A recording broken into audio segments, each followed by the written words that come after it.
রাজধানী ঢাকা ও এর পার্শ্ববর্তী এলাকায় আজ দিনভর আকাশ আংশিক মেঘলা থাকতে পারে, সেই সঙ্গে অস্থায়ীভাবে বজ্রসহ বৃষ্টিপাতের প্রবল সম্ভাবনা রয়েছে বলে জানিয়েছে বাংলাদেশ আবহাওয়া অধিদপ্তর।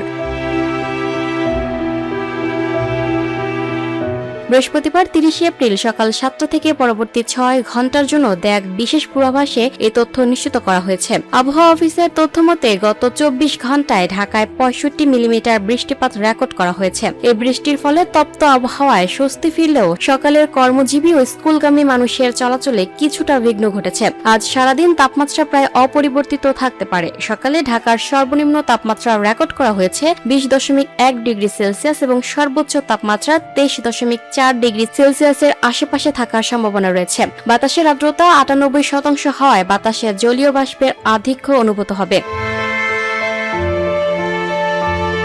Lucky Akter, up to date news, Dhaka.